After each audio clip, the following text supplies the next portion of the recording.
sino que siempre debemos referir a una conducta en lo específico. O sea, no todo lo que diga una persona para pretender lograr el conocimiento, acuérdense del escepticismo ético, para lograr el convencimiento, no todo es verdad. Entonces, esta falacia tan criticada, bueno, es precisamente lo que hay que aclarar en Aristóteles. Desgraciadamente Aristóteles, vamos, no se daba eh, digamos, Aristóteles simplemente escribió. Ya la interpretación de Aristóteles se ha dado con el tiempo. Eh, si ustedes se fijan en las obras aristotélicas que hasta ahora han trascendido por más de 2000 años, han sido las que son en materia moral, en materia de filosofía. Porque las otras, bueno, no se tenía el avance tecnológico, científico, para hacer ciencia, ¿no? Esa ciencia ya, digamos, anacrónica pues es que no va conforme a su tiempo, pues quedó obsoleta, porque, bueno, pues precisamente no tenía los avances. O sea, Aristóteles no tenía un microscopio, perdón, para analizar cómo se comportaban los microorganismos, ¿no? Entonces, digamos, las teorías sobre los animales, sobre las plantas, vamos, de eso ya eran conocimientos muy, pues que eran conforme a la observación de las cosas, de los fenómenos, de los astros, de cómo se comportaban la naturaleza. Pero en materia moral, fíjense bien, y esto es fundamental en precisamente la filosofía moral que trasciende la filosofía del derecho, es partir de la experiencia. Entonces, analizar o determinar lo bueno o malo de una conducta siempre refiere a que esta conducta tiende hacia un bien. Como decíamos, el conocimiento. Nadie va por la vida queriendo eh, quedarse en el error, sino siempre encontrar la verdad. Y eso es un bien humano en sí mismo considerado. Como decíamos, cuando ustedes están queriendo entender algo y no lo entienden, pero a través del análisis, de la abstracción, de la síntesis racional, de entender algo abstracto, ustedes llegan a la verdad, dicen, eureka, ¿no? Eureka, lo encontré. Encontré el, el quid, ¿no? El concepto, ¿no? Porque a veces nosotros podemos tener ideas vagas sin lograr discernir de entre las categorías de la realidad, aquello que es lo correcto, o vamos, según las propias categorías de Aristóteles, para encontrar la verdad en materia de la lógica, de la filosofía, lo bueno en materia moral, en la ética, y lo bello. Esto en materia de la estética, ¿no? Aunque muchos veces dirán, no, pues es que lo bello es subjetivo, ¿no? Y bueno, es ahí también el debate artístico entre tener enfrente una obra clásica de Da Vinci y no sé, y una obra de, de otro autor, ¿no? El cubismo, no sé.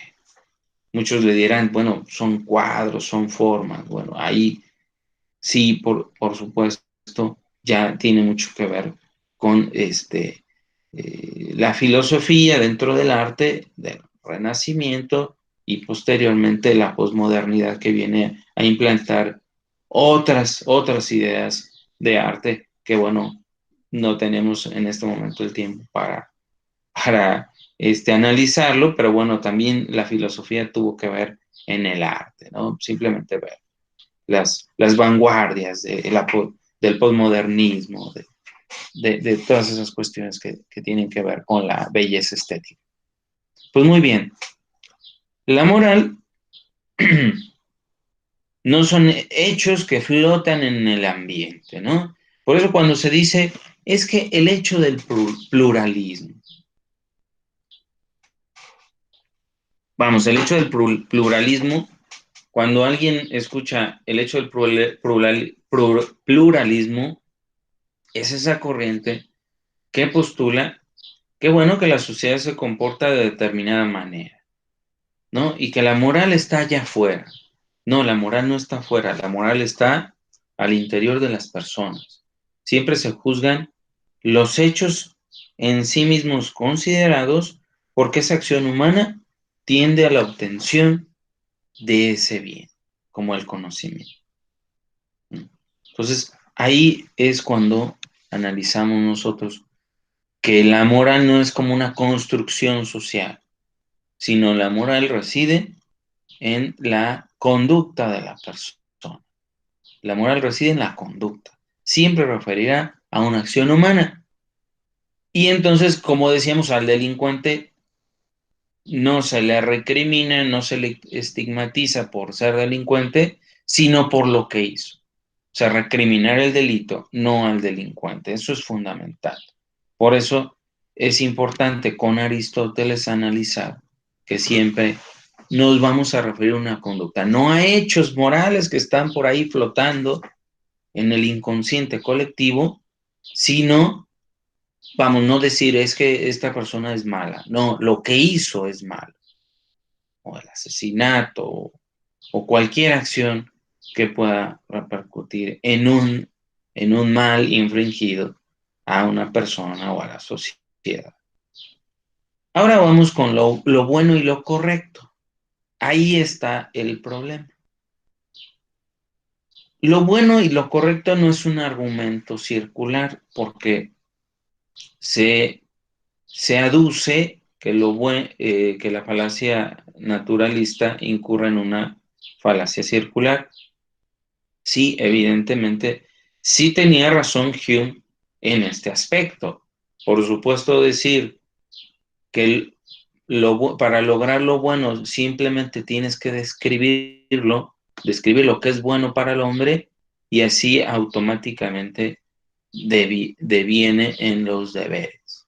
O sea, obtiene los deberes, describe lo que es el hombre e inmediatamente llegamos a determinar qué es lo correcto. Pues no es así, ¿no? Este argumento pareciera que es la base del aristotelismo o de la filosofía clásica, realista o aristotélico tomista, y esto no es así. ¿Por qué?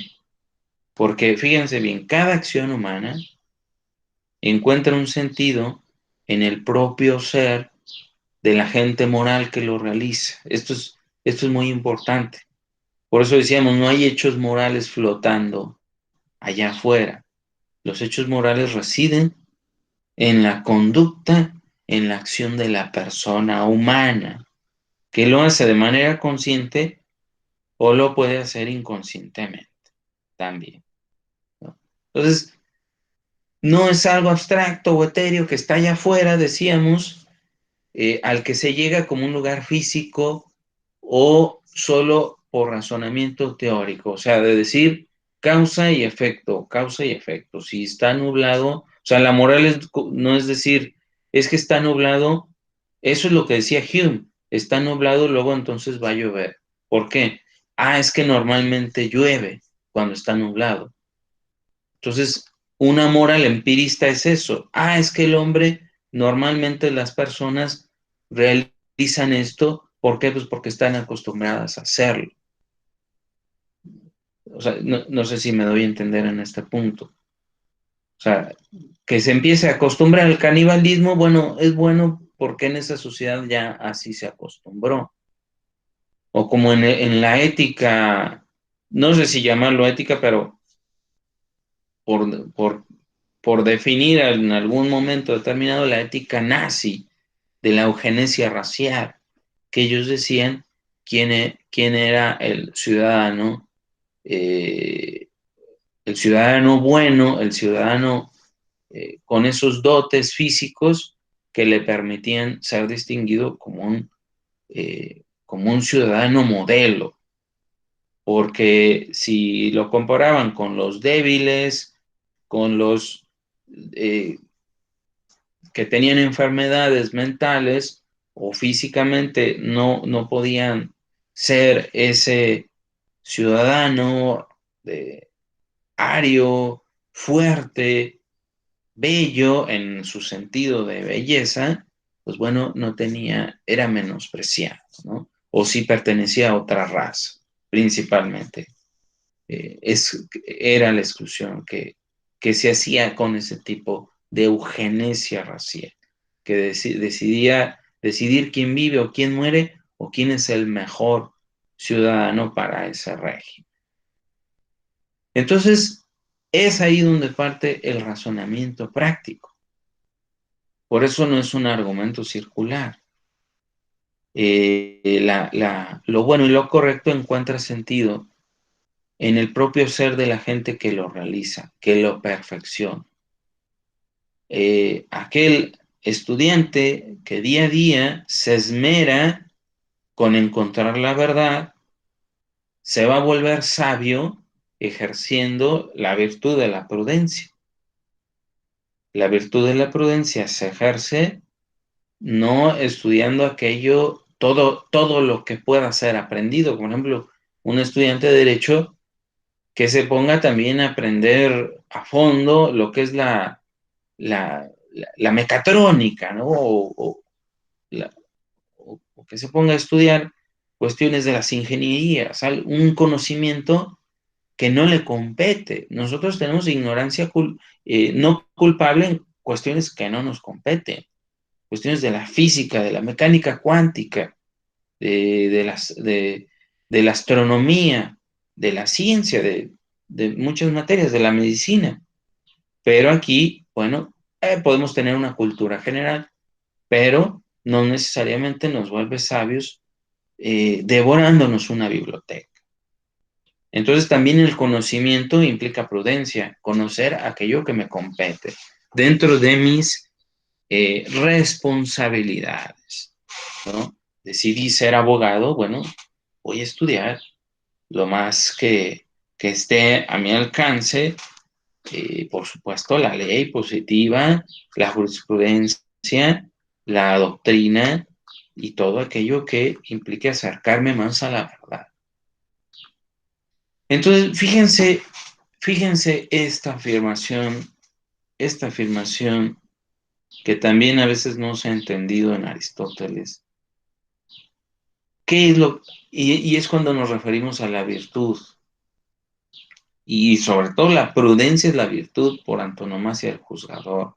Acuérdense del caso del pagaré, ¿no? Que tú tiene la facultad de reducir la tasa excesiva a la luz de una acción de un parámetro prudencial, ¿no? Entonces, la prudencia es fundamental.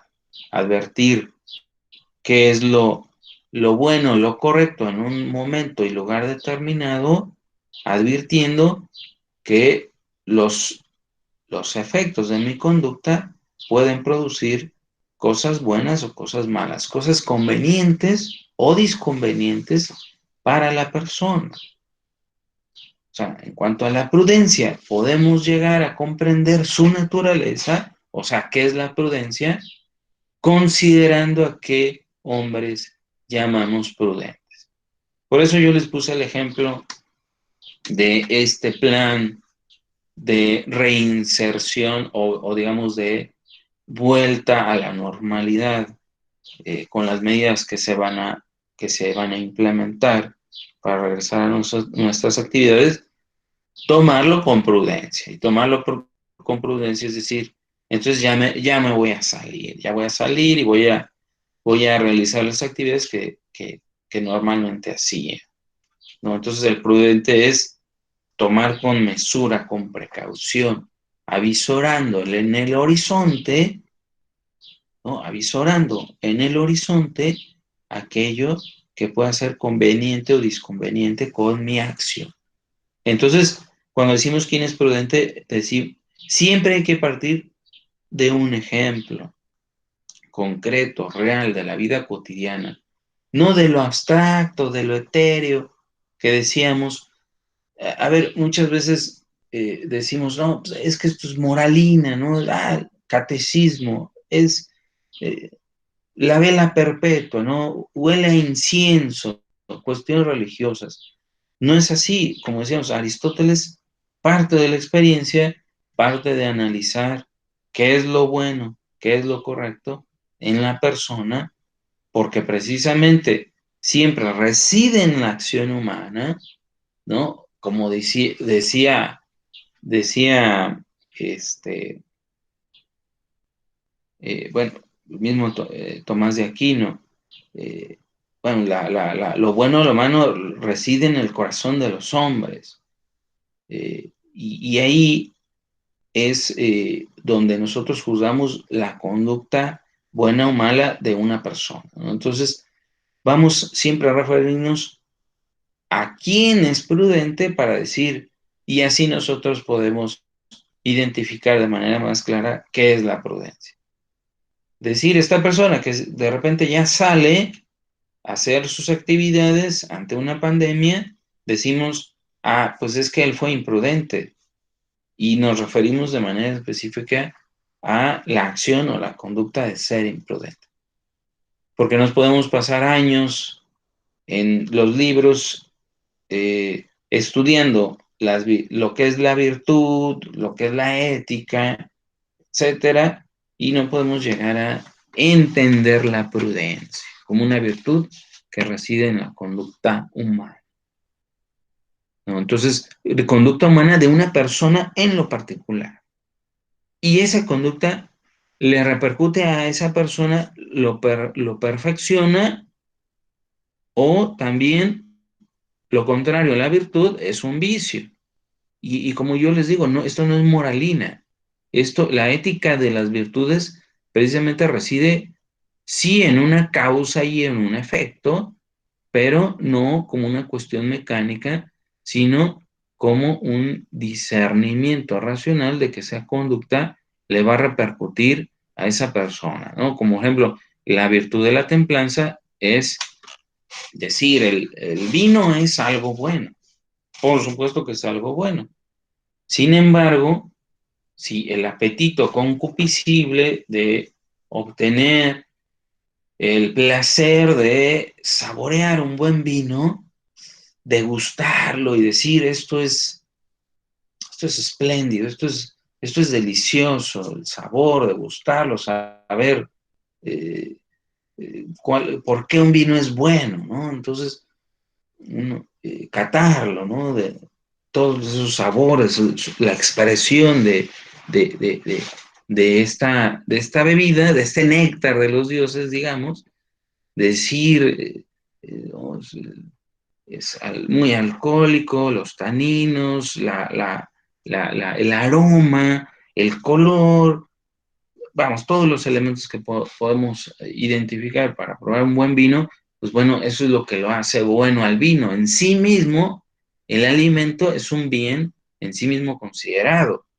Pero ¿qué pasa? El vicio, el exceso, ¿no? El apetito concupiscible, por eso tener la virtud de la templanza nos hace mesurarnos en aquello que nos produce placer. Entonces el vino en sí mismo no es algo malo, es un bien. Lo malo es el exceso, no la medida.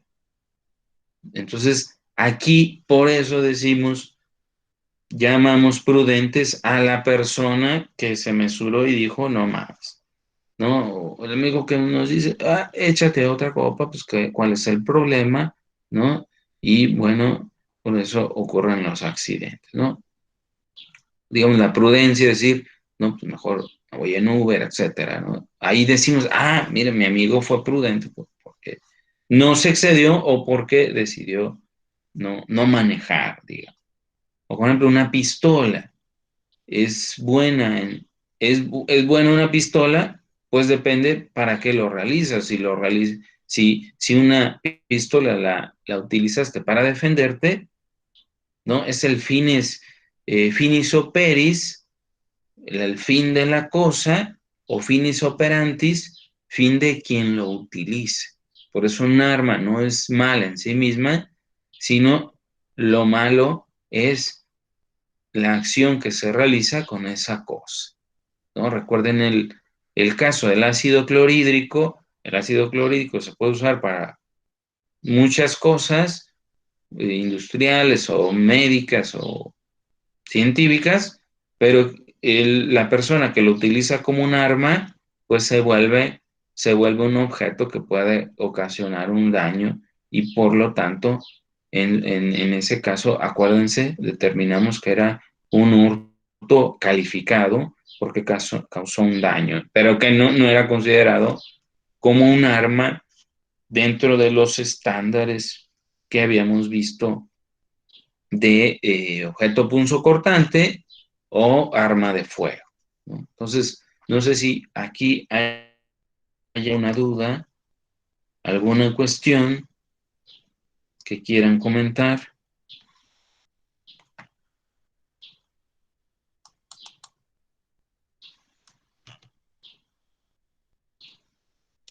Muy bien, a ver, esto es importante, fíjense bien, el argumento circular que sí incurre en falacia es este. El hombre es bueno porque es virtuoso. Fíjense bien, cuando analizamos cuestiones éticas, siempre creemos que la ética es esto. El hombre es bueno porque es virtuoso. Luego entonces la virtud hace al hombre bueno. Aquí tenía razón Hume. Por supuesto que tenía razón. Claro que tenía razón David Hume. Si lo analizamos así, decir, no, es que te hace bueno saber eh, reglas religiosas o si te comportas, ¿no? Es lo que decíamos, ¿no? La moralina es esto, ¿no? A ver, la ética no es esta cuestión de saberse a rajatabla las reglas morales, éticas o religiosas, ¿no? Hay los beatos, ¿no? Hay el mocho, ¿no? Decir, sabe mucho de moral, no. Por supuesto que si asumimos esto sí es una falacia. O sea, describimos lo que es bueno y llegamos a la virtud de manera automática. El hombre es bueno porque es virtuoso, la virtud hace al hombre bueno. No por repetir esto, decimos, esto ya es la verdad y cerramos el libro, apaguen todo y vámonos.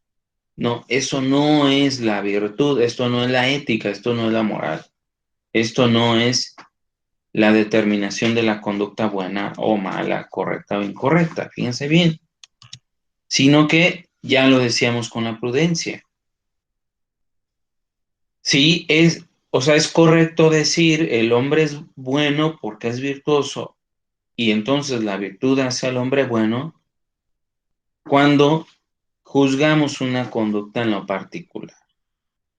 Pedro o Juan, Pepe o Carlos es virtuoso porque realizan esa conducta porque tiende al bien, ¿no? Tiende al bien, porque tiende a realizar las máximas capacidades humanas con esa acción.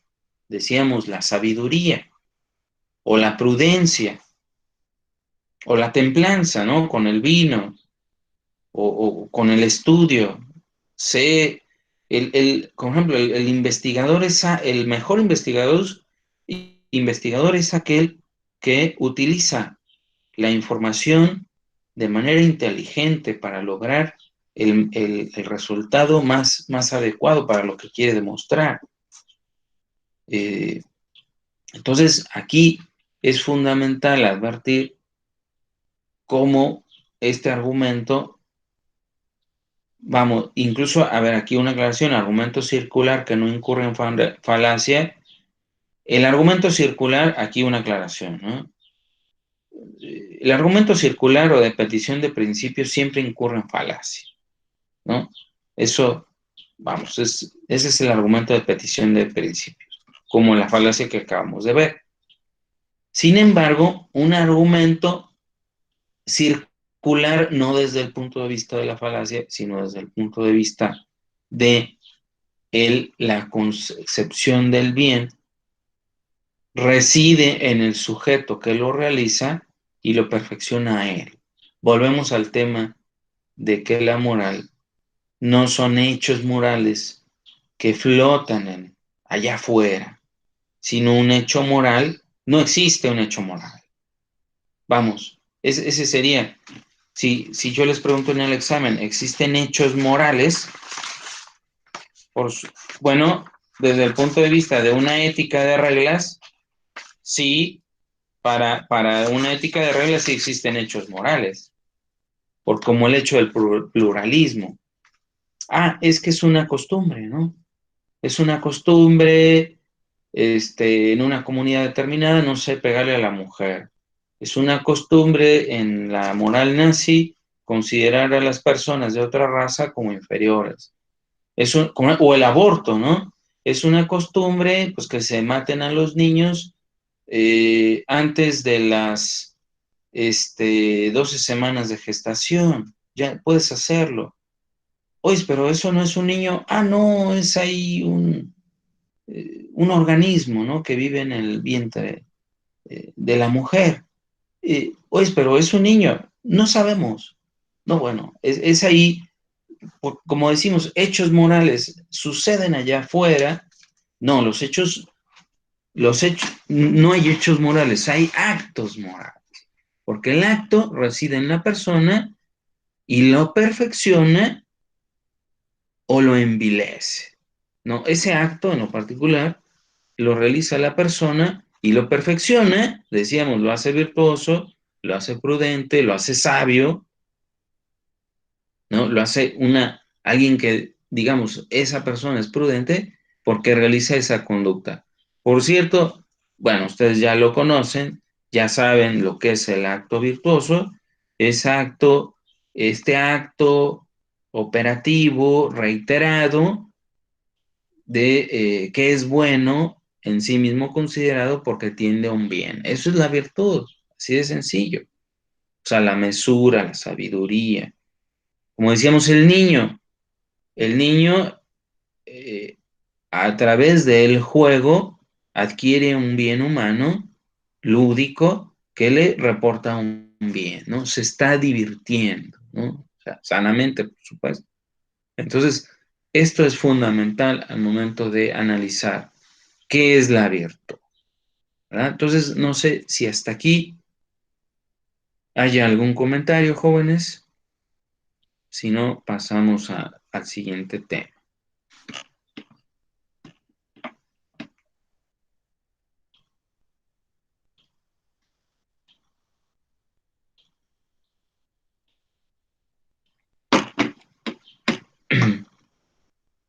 Muy bien, entonces, esta es la cuestión, ¿no? A ver, vamos a lo que es la comunidad jurídica romana. Toda esta filosofía moral que parte de los griegos, pues vino a ser fundamental para la conformación de nuestra tradición jurídica. Y no podíamos complementar esta visión si no es con el legado de Roma. La comunidad política romana se debe su esplendor a la creación del derecho, así como de las instituciones jurídico-políticas de las democracias occidentales. De hecho, la conformación territorial y, por supuesto, la base de las instituciones de Europa, pues están centradas en lo que fue el Imperio Romano, de lo que fueron sus instituciones y sus estructuras políticas bueno, según cada época de de la tradición romana o cada época de la historia del derecho en Roma, ¿no? Podemos decir la República, el Imperio, ¿no? Cómo se fueron formando sus instituciones. Sus instituciones, guardadas las debidas proporciones, tienen un sesgo humanista. Sus formas de gobierno tienen una tendencia totalitaria. No, sin embargo, fíjense bien, antes de la llegada del cristianismo, pues también en Roma se cometían injusticias, como por ejemplo, al no tener en claro lo que es la dignidad humana, la dignidad de la persona, pues no existía la esclavitud. Incluso, y fíjense bien, creo que esto ya lo hemos comentado, Aristóteles llega a justificar la esclavitud. ¿Cómo el filósofo más importante de la historia de la filosofía llegó a asumir la esclavitud como algo bueno? Es ahí donde partimos que el derecho es una realidad histórica, porque muchas de las veces no, en aquel momento de la historia era una acción, era una conducta, por eso decimos, pues también Aristóteles es falible, o sea, vamos, nosotros no poseemos la verdad absoluta. Aristóteles se equivocó, bueno, sí, vamos, le tocó vivir en una sociedad en la cual la esclavitud era fundamental para la vida en sociedad, ¿no? Entonces, nosotros podemos decir ahora, bueno, hay trabajos inhumanos, hay trabajos en los cuales se puede considerar que es esclavitud. Y muchos trabajos en la actualidad podemos decir, pues la esclavitud no ha sido erradicada, ¿no? Entonces, pues esa es la visión.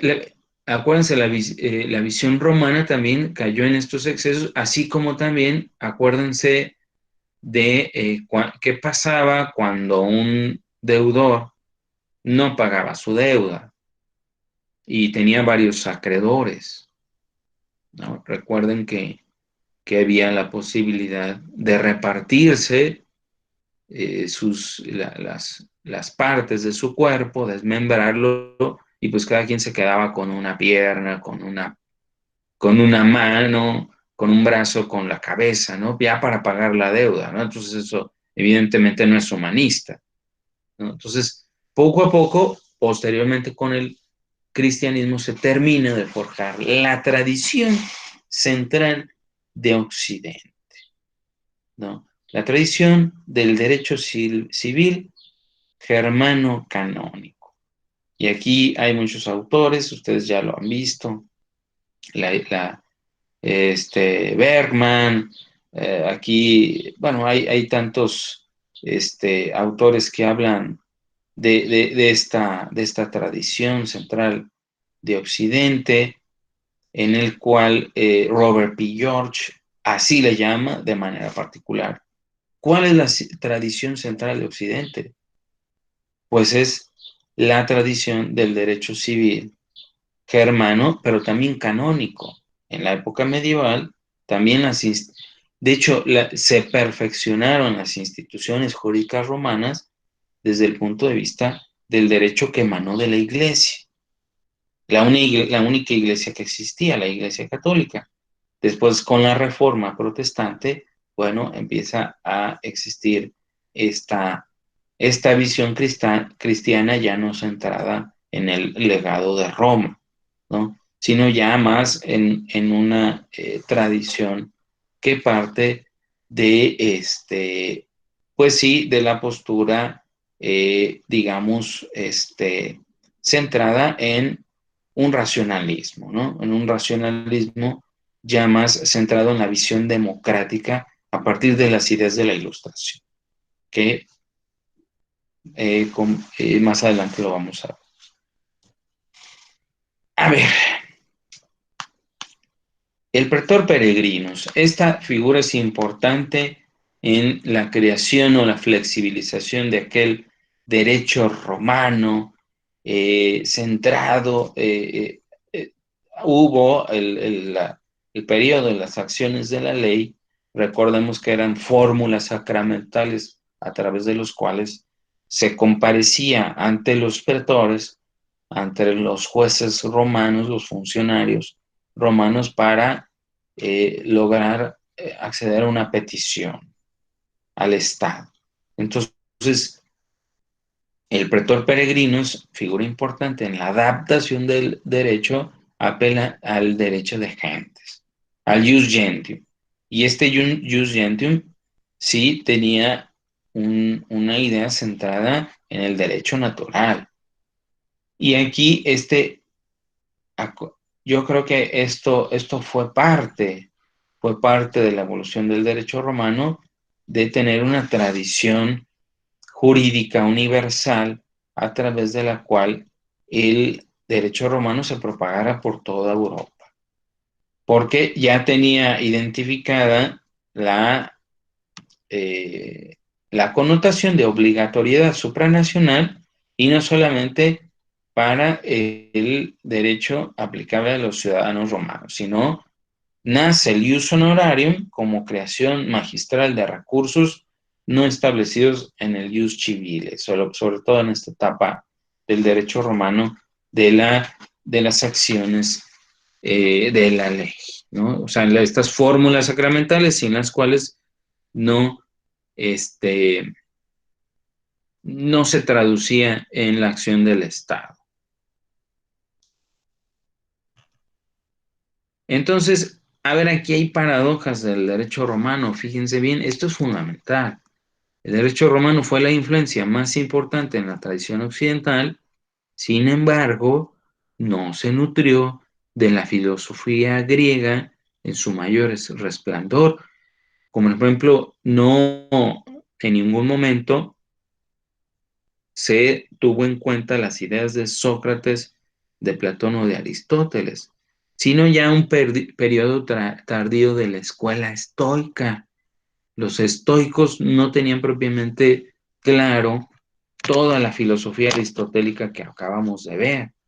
Para ellos la escuela estoica es algo así como sí, una ética de las virtudes, pero sin racionalizarlas o sin argumentarlas correctamente. Ustedes saben lo que significa el estoicismo, pues bueno, es esa visión centrada sí en las deidades, como por ejemplo el dios Apolo, que era lo apolíneo.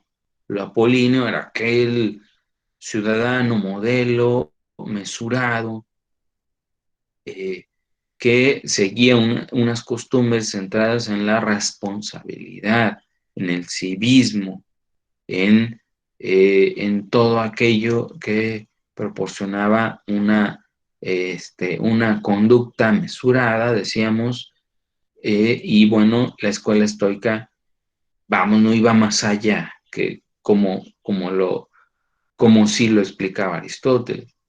Aristóteles es el filósofo más influyente en el pensamiento occidental. Sin embargo, fíjense bien, ningún jurisprudente romano, ni Ulpiano, ni Cayo, ni cualquier otro tratadista romano lo cita en el Corpus Iuris Civilis Romanorum, ni en el Digesto, ni en las Institutas, ni Justiniano, ni Ulpiano, ni Cayo. Ningún tratadista lo cita, y entonces, bueno, ¿qué pasa aquí, no? Eh, que no ¿Qué hubiéramos dado porque en el digesto tuviéramos pasajes de la ética nicomaquea o de la retórica o de la metafísica? Sin embargo, pues teníamos algunos pasajes de las institutas de Gallo como que se parecen a algún, algún tipo de filosofía moral aristotélica, pero no hay más, o sea, no hay una sistematización de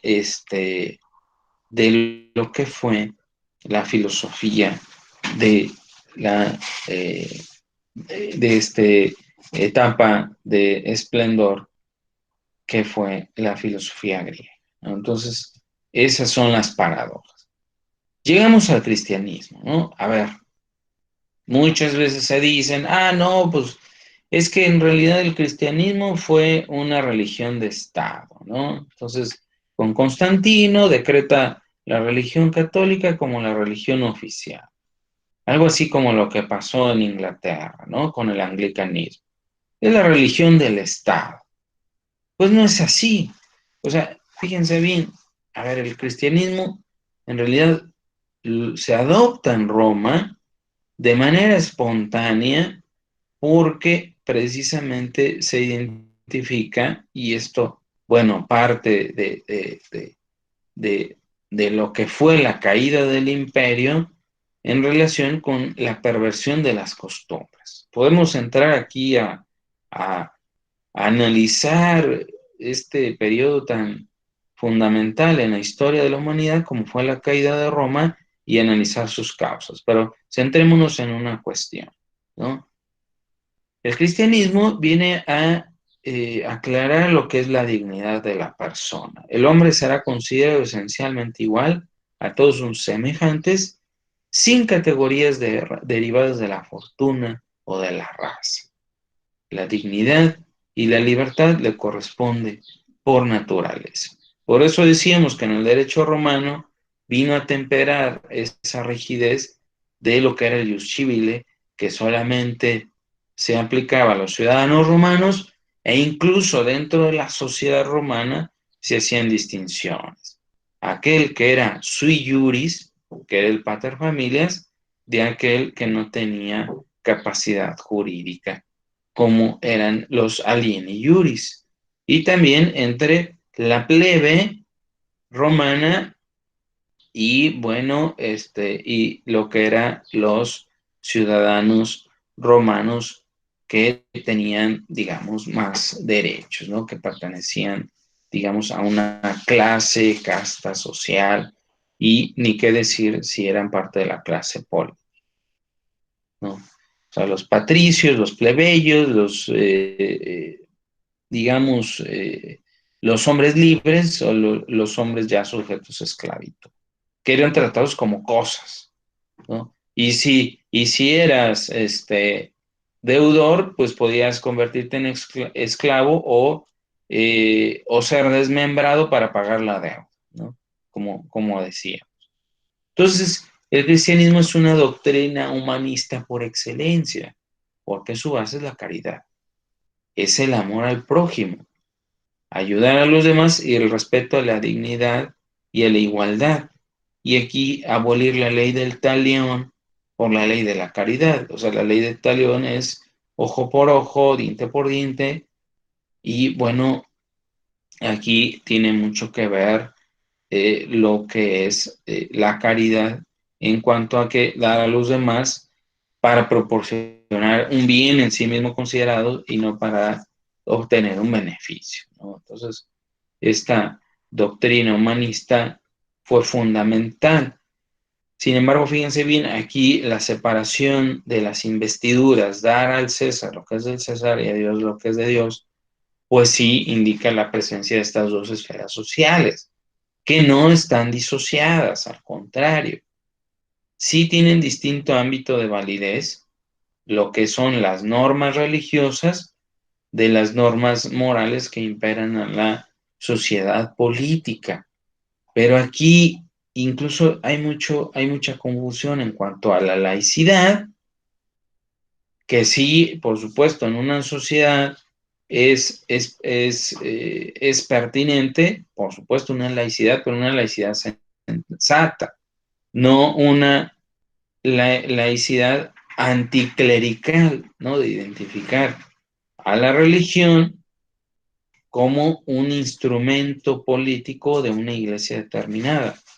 Por supuesto que la religión de Estado puede ser nociva o es nociva para la libertad de las personas, como puede ser un fundamentalismo religioso, ¿no? Si no, vean el islamismo o el islam fundamentalista o radical, y ustedes saben, bueno, en el islam también hay un fundamentalismo o una religión, digamos, más centrada en ideas de la separación iglesia-estado, como lo es la laicidad, ¿no? Y bueno, ahí hay un gran debate en estas cuestiones relacionadas con las relaciones entre iglesia y Estado, pero sí aclarar que la religión también es una libertad de la persona y es fundamental en la vida cotidiana de una persona tener este tipo de convicción. Vamos a la Edad Media y a la modernidad. Aquí ya lo hemos comentado un poco a lo que es Santo Tomás de Aquino. Aquí Santo Tomás afirma con Aristóteles principios universales de descripción, interpretación y valorización de la naturaleza humana en todos los ámbitos del pensamiento, tanto en el aspecto filosófico, político y jurídico. O sea, la suma teológica de Santo Tomás, por supuesto, adquiere una connotación universal en cuanto a las bases de lo que viene a ser una comunidad política, relación con el Estado, con el individuo y el individuo en cuanto persona desde el ámbito social, político y por supuesto también jurídico. Para él, la ley natural es la participación de la ley eterna en la criatura racional. Es la luz de la razón natural por medio de la cual distinguimos lo que es bueno y lo que es mal. Entonces, fíjense bien, aquí es importante, muy importante determinar que la persona puede conocer incluso las verdades divinas, ¿no? Porque hablamos de la ley eterna. La bondad, lo bueno y lo bello está en el corazón de los hombres. Simplemente con la acción y con la experiencia accede a esa verdad. Accede a esa verdad de manera racional. A ver, aquí está el problema. ¿Por qué se concede la libertad? ¿Por qué tiene libertad la persona? ¿No? Por ejemplo, desde el punto de vista del argumento religioso. No, bueno, las cosas son buenas porque Dios así las estableció y se debe obedecer como si fuera una operación mecánica, ¿no? Y esto no es así. Las cosas, las cosas son buenas, primero, porque son buenas en sí mismas. Las cosas son buenas porque, como ya decíamos, la verdad, lo bueno y lo bello es bueno en sí mismo considerado y no es bueno como si fuera un mandato, porque si no el hombre no tendría libertad, ¿no? Simplemente el hombre se adhiere a ellas de manera irracional y obedece. No es así. Como el hombre tiene la libertad racional de conocer la ley natural inscrita en su corazón, en su naturaleza, por eso es libre y por eso puede tomar decisiones, ¿no? Ese es el argumento de Santo Tomás. Por eso se distingue de lo bueno y lo bello. Sin embargo, fíjense bien, la ley natural sí se conoce por dos vías. No se conoce así de manera mecánica o de manera automática por una sola vía, sino también se conoce de manera instintiva. Y esto del instinto tiene mucho que ver también con digamos, la conducta, bueno, no sé si llamarle conducta, o vamos, más bien el comportamiento de los animales como seres vivos que también tienen instintos. ¿Qué es esto? Tendencias que se dan de manera natural de sus propios actos y fines. O sea, el acto de conservación, como de repeler una regresión o de comer, se da de manera instintiva, pues, para subsistir, ¿no? Como el hecho de comer. Es un instinto que viene en nuestra naturaleza, o el instinto de maternidad, así como lo vemos en los animales, que hasta las hembras dan la vida por sus crías, así la madre también tiende a proteger a sus hijos, a sus bebés. No, es un instinto. Ahora, de manera racional, ya no de manera instintiva, ya ahora sí la razón descubre que hay principios y saca conclusiones de estos principios. Como ya lo vimos, esto solamente lo vamos a recordar. Esto del primer principio de la razón especulativa, o sea, de la razón científica. Principio de no contradicción. Una cosa no puede ser y no ser al mismo tiempo y bajo las mismas circunstancias. Esto también es aplicable a las cuestiones morales, ¿no? Por eso el relativismo moral ese sí cae en una falacia circular. A ver, cuando yo les pregunte en el examen, ¿por qué el relativismo moral cae en una falacia circular? Fíjense bien, no sé si alguno de ustedes lo sepa, ¿por qué el relativismo moral cae en una falacia circular? Entendiendo por relativismo moral cuando se dice que todo es relativo, nada es absoluto. Por ejemplo, en materia de moral, todo, las acciones humanas relacionadas con la moral, pues todo es relativo. Cada quien tiene la perspectiva de qué es lo bueno para sí. Entonces no hay principios absolutos, sino la verdad moral depende del cristal con que se mide.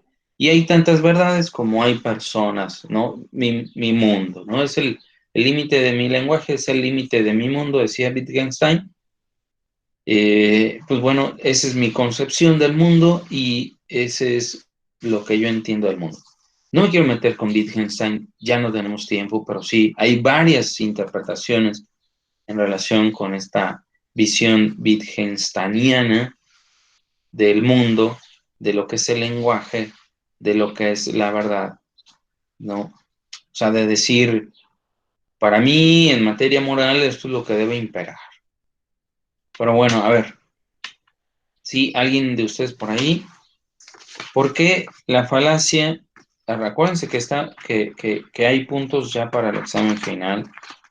¿Por qué el relativismo moral es una falacia?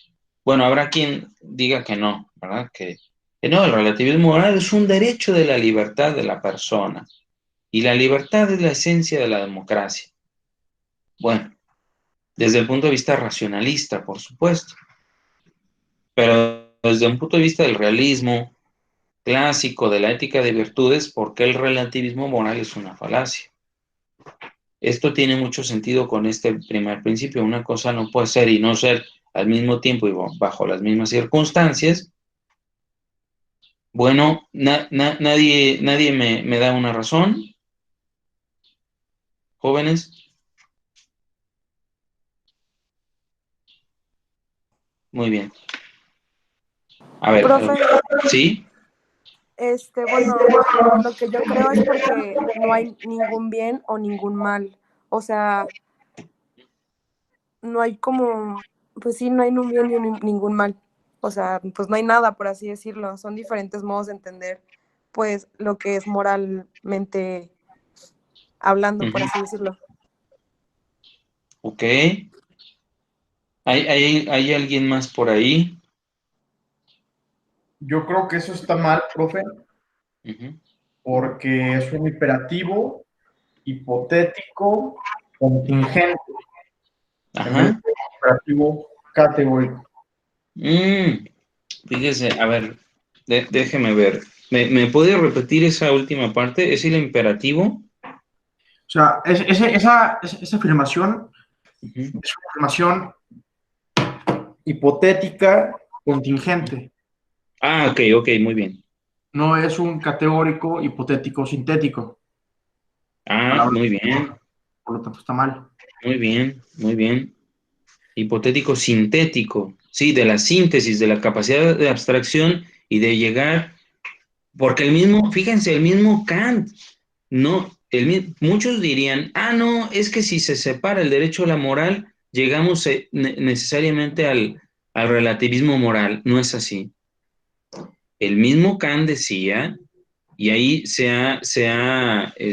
no se ha entendido bien, creo yo, sobre todo en la metafísica de las costumbres, llega a decir que, es que en materia moral, como es el noumeno, no lo podemos conocer por los sentidos, pues entonces el hombre hace categorías basadas en los consensos. Pero también en los consensos, el problema de los consensos en materia moral, podemos llegar a grandes injusticias que se han perpetrado en nombre de la libertad. Veamos el nazismo, ¿no? Entonces, muy bien, fíjense, digo, no, por supuesto que respetamos todas las posturas. En una conferencia que acabo de ver con Manuela, de Manuela Tienza, que yo diría es de los filósofos del derecho españoles más connotados. Él sostiene una visión de la ética de reglas, una visión de la ética de la libertad. Por supuesto, apoya el aborto, apoya la eutanasia, apoya la modificación genética de los embriones, etcétera, etcétera, ¿no? Entonces, en materia moral, fíjense, y esto de la discusión de decir, no podemos afirmar que algo sea bueno o malo, ¿no? Entonces, fíjense bien, digo, la explicación que damos aquí, ¿no? Por eso decimos no somos portadores de la verdad absoluta. Incluso en el doctorado tuve la fortuna de tener de profesor a Rodolfo Luis Vigo. Rodolfo Luis Vigo es también de los filósofos del derecho actuales más importantes. Y fíjense la cuestión, Rodolfo Luis Vigo ha dado clases en esta Universidad Panamericana de Guadalajara, pero también en la Ciudad de México. Él sostiene una ética de virtudes centrada en el aristotélico atomismo, pero él ha dialogado con la postura moral de la ética, de la ética relativista o la ética de reglas, basada en los consensos, ¿no? En los consensos o en el constructivismo moral. O sea que la moral se va creando en la sociedad a partir de las convicciones de cada persona, ¿no? Por ejemplo, de si el aborto es bueno o malo, o cuestiones relacionadas con la eugenesia, ¿no? Entonces, a ver, para la versión aristotélico-tomista, ¿por qué hay una falacia en afirmar todo es absoluto? Perdón, la verdad moral es relativa y nada es absoluto. ¿Por qué hay una contradicción? Ya lo dijo aquí Luis Omar, porque sí, cuando afirmamos que todo es relativo y nada es absoluto, lo que estoy diciendo es relativo o es absoluto, ¿no? Ahí es cuando se contradice el relativismo moral. Entonces, si lo que estoy diciendo también es relativo, entonces lo que estoy afirmando tampoco es verdad. No sé si me doy a entender, ¿no? Entonces, cuando digo, si el relativismo moral se basa en una verdad, que todo es relativo y nada es absoluto, lo que estoy diciendo es relativo o es absoluto. A eso me refiero con el principio de no contradicción, de que nada puede ser y no ser al mismo tiempo y bajo las mismas circunstancias. Y eso nos da entrada directamente al principio de razón práctica. Haz el bien y evita el mal. Pero volvemos al tema, ¿qué es lo bueno y qué es lo malo? ¿Qué es hacer el bien y qué es evitar el mal? Por eso, fíjense bien, digo, y parte mucho de esta apertura de diálogo entre estas dos posturas, entre la postura clásica o realista, centrada en la ética de virtudes, aristotélico-tomista, en considerar que hay bienes en sí mismo considerados, porque son bienes como la vida humana, que hay que proteger a toda costa, pero que pudiera tener, y ahí es donde parte esta distinción, creo yo, Luis Omar, usted me dirá, también es circunstancial, porque podemos decir, si la vida humana es un bien absoluto, ¿qué pasa con la legítima defensa? ¿Que no la vida humana, que no la vida humana era un bien absoluto? ¿Por qué se permitiría la legítima defensa? Claro. O sea, ahí está la clave.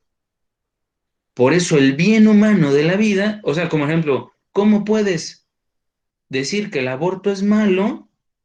Porque va en contra de la vida del no nacido, que allí hay una persona en potencia, porque tiene toda la información genética y, la legítima defensa, ¿no? La legítima defensa, es decir, no es imputable jurídicamente a una, o más bien no es, sí, imputable, no es, no, vamos, sí es, a ver, esto no me quiero meter en materia penal, pero en realidad sí se comete el delito, pero se excluye la pena en materia de legítima defensa. Ya los penalistas ahí no quiero cometer errores, pero aquí sí se comete el hecho, pero se excluye de la responsabilidad. Porque hay una excluyente responsabilidad que es la legítima defensa. O sea, no se aplica la pena que va en contra del injusto, que es privar de la vida a otra persona. Entonces, aquí, por eso es circunstancial, ¿no? Contingente, imperativo hipotético contingente, tomando las ideas de nuestro buen amigo Luis Omar, ¿no? Imperativo hipotético contingente, porque va en razón de las circunstancias. A ver, les voy a poner un ejemplo que da Tomás de Aquino en la Suma Teológica. Tomás de Aquino en la Suma Teológica sostiene, ya para terminar, jóvenes, sostiene que como, por ejemplo, una persona le puede exigir el regresar el depósito, ¿no? Al depositante, ¿no? O sea, tiene la obligación el depositario regresarle el depósito al depositante. Por ejemplo, un amigo le dio a su compadre, a su colega, guárdame esta escopeta, ¿no? Guárdame esta pistola. Pero de repente, y Tomás de Aquino pone el ejemplo de traición a la patria, ¿no? De repente se da cuenta que su compadre, su amigo, es parte de una sedición que pretende revocar a un buen gobierno, ya no estamos hablando de un dictador, que pretende revocar al gobierno para hacerse del poder. Entonces, la pregunta es, sabiendo de las circunstancias, el depositario tiene la obligación de regresarle en depósito el bien que le dio en depósito. Es ahí cuando estamos hablando de estas circunstancias. Lo circunstancial o lo relativo, aquí en este caso, vamos a ver si nos hace relativistas. Como decíamos en el caso de la legítima defensa. O sea, asumir la legítima defensa no nos hace relativistas en relación con sostener la protección de la vida humana, de la libertad, a toda costa, ¿no? O sea, proteger la vida humana. Entonces, aquí la visión relativista no cae en falacia de Tomás de Aquino, porque precisamente la circunstancia es que no tiene obligación el depositario regresarle el depósito al depositante. ¿Por qué? Porque se está dando cuenta, y aquí entra lo que es la posición de garante, es una cuestión ya más bien de derecho penal, de que no puedes ayudar a otro a causar un daño. Así sea, aduciendo el cumplimiento de una obligación legal de regresarle el depósito. O cuando te das cuenta que llega tu amigo y dice, encontré mi mujer con otra persona. Entonces, ¿tú le darías el arma? Yo les preguntaría a ustedes, ¿tú le darías el arma a tu amigo que va a asesinar a su mujer ¿no? Y a otra persona? Pues no. A ver, ¿por qué? Pues porque está, ¿cómo se llama? Pues enojado, irascible, pues hay muchos factores, ¿no? Así es, muy bien, Paola. Efectivamente, si yo le regreso la arma aduciendo que estoy cumpliendo con mi obligación legal de regresársela, de alguna manera, ahí no me quiero meter en materia penal, pero pudiera estar en la coautoría o participación en algún grado, ¿no? Porque tuve conocimiento de lo que iba a realizar y no lo detuve. Entonces, había un sí, filósofo, no recuerdo quién, que decía que no siempre va a ser igual la posición de garante, ¿no? Porque había una teoría como de la espada. exacto, sí, ajá, es correcto. Sí, la posición de garante va a variar en relación, bueno, ¿qué tal si el que me está pidiendo el arma es mi hermano o es un familiar o un amigo? ¿O qué tal que si yo tengo interés? Ah, ¿quién es fulanito? Ah, no, sí, ahí te va el arma, es más, ahí te va una escopeta o ahí te va, ¿no? Lo apoyo o lo incentivo a, a que, a que realice ese acto de venganza, ¿no? Entonces, esto que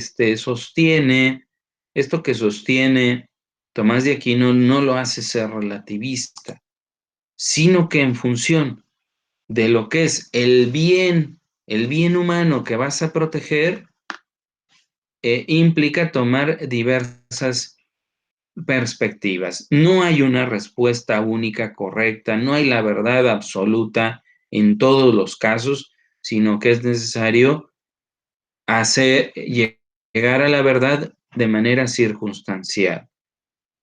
La verdad, si bien es cierto, la verdad no es relativa, en materia jurídica, las circunstancias, y es aquí quiero apuntar muy bien, bajo las mismas circunstancias. Decir bajo las mismas circunstancias no me hace relativista, sino que la verdad tiene un aspecto relativo, no relativista.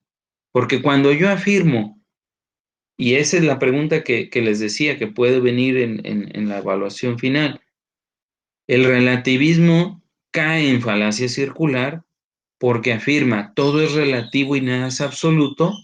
Luego entonces lo que estoy diciendo es relativo o es absoluto. Entonces hay una contradicción en sus términos. No puedo afirmar que algo es verdad de manera relativa si lo que estoy diciendo también se va a tomar como relativo. Entonces se autocontradice. Si digo todo es válido en materia moral, luego entonces lo que estoy diciendo es absoluto o es relativo. Por eso, bajo la lógica de Tomás de Aquino, aquí lo que impera son las circunstancias. No le voy a dar el arma a mi amigo para que mate a otra persona, porque en esas circunstancias la obligación legal de regresarle el depósito se anula, ¿no? La obligación legal de regresarle el bien que me dio en depósito es derrotable, digamos, por hablar en términos de los principios jurídicos o la ponderación. La obligación legal de regresar el depósito se derrota por un bien mayor que salvaguardar la vida humana o la integridad de las personas, la salud. Maestro, ¿Sí? y también hay una obligación moral de denunciar a la persona, ¿no? Es correcto, así es. Sí, o sea, porque cualquiera que tenga conocimiento de un ilícito, pues bueno, tiene que decirlo, exactamente. Ahí hay una obligación moral también. Con la sociedad, ¿no? Se podría decir, para que siga. Ajá, exactamente. Sí, y en un momento dado puede ser Diego. Sí. Puede Sí, ser, y moralmente, pero inclusive, ¿qué tal si se dan cuenta que tenía conocimiento del delito y no dije nada, ¿no? sí, no, pues ahí ya entra, también tú te estás corrompiendo y entrando en un ilícito. Exactamente, ¿no? Como cuando uno comete perjurio, ¿no? De decir que se conoce algo, bueno, por supuesto, el derecho de no autoincriminarse es muy diferente de no decir algo que tiene que ver con un delito. Pero bueno, ahí entramos al debate, al tema del secreto profesional, si se trata de un abogado, que como verán, esto en lugar de decir que es relativismo moral, al contrario, esto atiende a las circunstancias, ¿no? Esto atiende a una situación de circunstancias en la cual la verdad moral atiende a lo relativo a las circunstancias, pero no que la verdad moral sea relativista, o sea que cada quien hace lo que le piace porque no hay una verdad objetiva.